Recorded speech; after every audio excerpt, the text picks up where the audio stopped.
I just signed the notarial agreement, and let me tell you a few things that I learned. First of all, you should definitely go for a notary that knows about real estate, because some of these notaries, they're not that, let's say, accustomed to it. At some point, the assistant was saying, well, I don't know what disponowanie na gruntu means, but of course, it means that I should get all the permits on my company. I don't want the permits of building to go on the company of the seller, because then he just doesn't sell it to me and has all the papers. That's the first thing. Another lesson I learned is, doesn't matter what you do, you need to meet the notary. If you're not meeting them in person, and at this day, today, literally, I put the date and I was telling them, we got to do it today. And they were just gonna send drafts back and forth to me, and I said, no, let's give me a meeting with the notary, and so we can clear up the confusions. As soon as I came here, things start like actually releasing. Yeah? So very important, if a notary does not want to meet, I wouldn't even do it at this point. Another thing, notaries have different costs. So if you're going to a notary, don't imagine that just because it's a public institution, you're gonna get the same cost. That's not true. We just paid, let's say, something around 2.8 thousand total for the notarial cost. At other places, they were quoting us 5,000 for the same.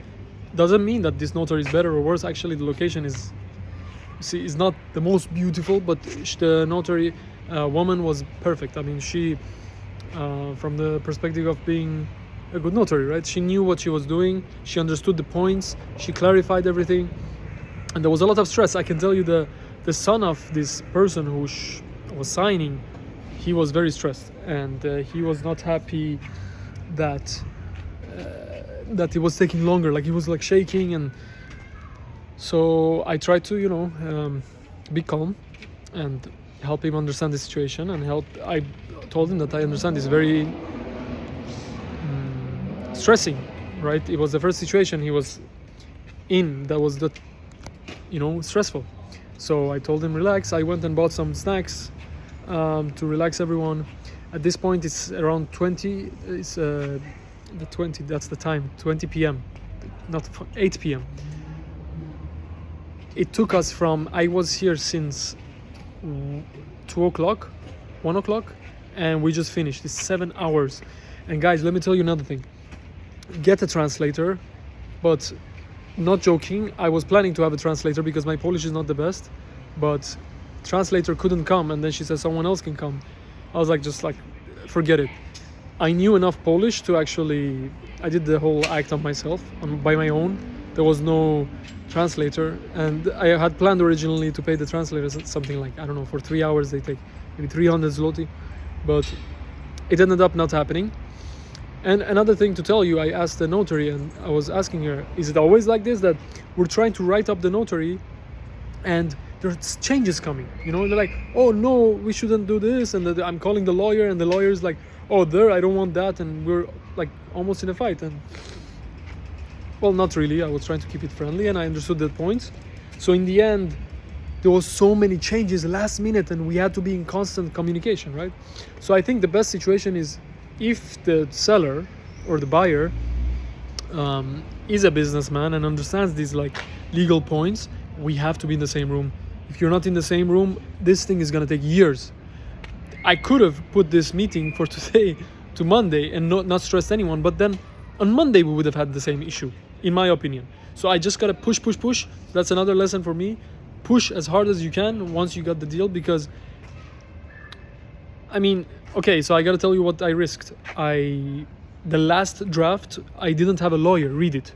So that's a huge risk. It might bite me hard in the ass in the future, but that's the risk I took, because I just don't feel like it was necessary. That's what I would say. I knew that the agreement, I had already another type of an agreement, but it had the same thing. The most important thing for me was how long, which is 13 months. I have time, 13 months. And what's the price, how the price will grow with, like, after the 7th month, we have a price increase so that the seller knows he's not waiting for nothing. And that's crazy, because at this point, I have 7 months to get the road.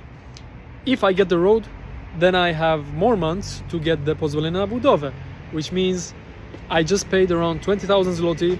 The seller is getting a great price. He's selling over the market right now, at least by, let's say, 10% price over the market value. And yeah, so what I would say is he's getting a good deal.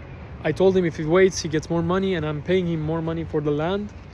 By the way, bank accounts, I gotta go into that later, but damn, it's so hard to open a bank account for a foreigner in Poland. Thank you, Wise and Revolut, because they literally, like, I was this close to getting my throat cut off, I feel like, but actually I found I found another solution. So if you would pay from your personal account in the name of your company, it works. It's not the best solution. It can be problematic with taxes later. I didn't have to do that because I sent the money to Wise, and then from there I transferred it. But let me tell you this. If you don't have Wise, and if you are literally not having a bank account from anywhere, you can use your personal, and then your accountant, your company accountant can kind of, like, I don't even know how to say that. Your company accountant can mark your expenses as companies, and you're paying instead of the company. It can be like that. I confirmed it yesterday, but I would prefer to not have it like that. So I sent the money. I'm loaning money to my company, and then the company is paying off this thing, right? And then the loan you have to have, there's something called, I don't remember this now. When you loan money to your company, it has to be between 1% and 3 or something like that. There's a term for it, but I don't remember the term. So anyways, when you loan, you cannot loan for free money to the company. It has to be in a certain range, which is called something. But yeah, those are my lessons, and try different notaries. I sent email to many of them. Oh, this is another lesson for me. I will only go with the notaries that I feel that they care about me. I had the last notary. They did the agreement, but the lady who was connection to me, she did not like me. I just felt it. And every time it was like a pain in the ass for her to talk to me. Anyways, nothing against her, just I felt like she did not like me. She didn't want to deal with me. In this notary, in the beginning it felt like that, but then we got a personal connection going on, and then she was happy to help and solve the problems, right? So that happened. And by the way, she just wanted to smoke, and everyone who wants to smoke, they just want to run out the room. Every 2 minutes they get like super stressed, like shaking and stuff. Like, holy shit, people are addicted, right? You know that's not normal, like for a person to be so stressed to sitting like waiting for an agreement just 15 minutes. So people smoke, they go crazy, like they just lost their dog or something, you know. It's like, fucking dude, chill. Like, but it's not true, because their emotions is very, very, yeah. So anyways, get a notary that cares about you. Get a notary that the assistant is available for meetings and calls, because it's just so important within these complicated deals, right? And if everyone's not on the same page, if one lawyer is not there, I mean, my lawyer I couldn't get a hold of any lawyer. And of course, it's my fault, because usually they need 1 week ahead or a few days ahead. I literally just called the lawyer today, like, do you have time? And he's like, nope. I'm like, okay. I'm taking a risk, but I called my developer friend, and he just double checked everything. Doesn't mean that he's amazing, but in many ways, I think developers need to be almost as good as lawyers to safeguard themselves. And always, you cannot always call them and like they're gonna be available. So I think all the knowledge that we need to put it in our head and try to go on that.